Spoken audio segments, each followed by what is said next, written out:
यार कभी कभी मैं सोचता हूँ कि मेरे चैनल पर व्यूज क्यों नहीं आते और मेरे चैनल पर सब्सक्राइबर्स क्यों नहीं बढ़ते। तो भाई बहुत सोचने के बाद मेरे को पता चला कि इसमें मेरी ही गलती है। क्योंकि भाई जब कोई न्यू मूवी आती है उसका रिव्यू करना होता है तब मैं किसी पिछली मूवी के ट्रेलर का रिव्यू कर देता हूँ। ऑडियंस कंफ्यूज तो होगी ना, तो यूट्यूब मेरी वीडियो को रेकमेंड करेगा। तो भाई ये वाली गलती मैं करता हूँ। अब फिर मैं ये गलती करने वाला हूँ क्योंकि बोला मूवी आई है उसका रिव्यू छोड़कर अब मैं PS2 का ट्रेलर करने जा रहा हूँ। तो वही गलती मैं फिर से करने जा रहा हूँ। तो भाई करते हैं रिव्यू। बड़ी सी कहानी, 2 दर्जन से ज्यादा कैरेक्टर, सभी अपने रोल में और 500 करोड़ का बजट। तमिल मूवी PSB इतना सब कुछ ऑफर करती है कि बताना मुश्किल है कि सबसे पहले हम आपको बताए क्या। PSB 2 का ट्रेलर बीती रात को रिलीज कर दिया गया था। ट्रेलर पूरे 3.5 मिनट का था और ट्रेलर में बहुत कुछ दिखाया गया है और उनसे की अब बात करते हैं। इसकी पिछली फिल्म की एंडिंग के बाद से सिचुएशन कैसे बनी, कैसे चोल साम्राज्य के पंगे चालू हुए, कैसे महारानी नंदिनी आदित्य को मारने की प्लानिंग से एक कदम आगे चोल साम्राज्य के वंश को ही खत्म करना चाहती हैं।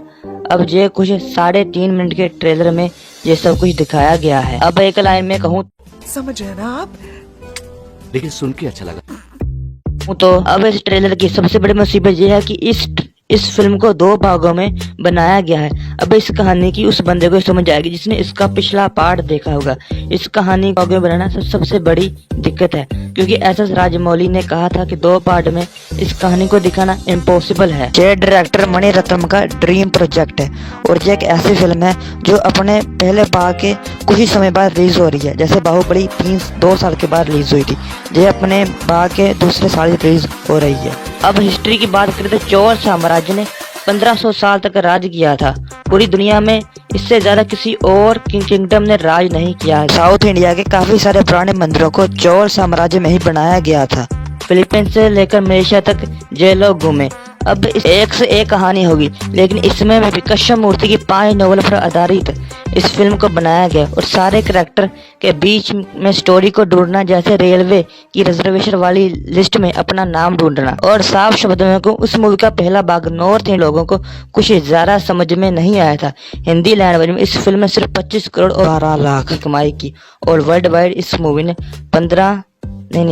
500 करोड़ का कलेक्शन किया। और इस ट्रेलर में भी ये सेम प्रॉब्लम नजर आती है क्योंकि मूवी इतने एरिया से गुजर कर आती है कि हमको ट्रेलर में पता नहीं लग रहा कि ये बंदा वहां पर कर क्या रहा है। इतना तो भाई मेरा फ्यूचर भी नहीं भटका जितना इस मूवी के ट्रेलर में कहानी भटक रही है। तो भाई अब साफ साफ शब्द में कहूँ कि मैं इस मूवी से ज्यादा कनेक्ट नहीं कर, क्योंकि भाई मैं नॉर्थ इंडिया से हूँ। मेरी हिस्ट्री की बुक्स में ये वाला चैप्टर ही नहीं था। मेरे को पता चले भी चोल साम्राज्य नाम की भी कोई डायनेस्टी थी। अब एज अ ऑडियंस मैं इस फिल्म को सिनेमाघर में देखने जरूर जाऊंगा। अगर आप लोग भी इस फिल्म को देखना चाहते हो सबसे पहले इस फिल्म का पहला भाग जरूर देखें, तभी आपको इस फिल्म की कहानी समझ में आएगी। और जाते जाते मेरे इस चैनल को सब्सक्राइब जरूर करना और अपना रिएक्शन ट्रेलर देखकर कैसा लगा मुझे जरूर बताना, कैसे कमेंट करके।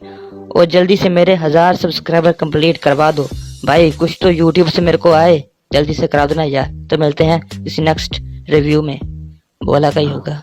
और जाते जाते कमेंट में कोई ये मत लिखना कि मैं ये रिव्यू RJ रौनक की बउआ से कॉपी करता हूँ। अरे मैं खुद एक्सेप्ट करता हूँ कि मैंने ये रिव्यू उनसे कॉपी किया है। म्यूजिक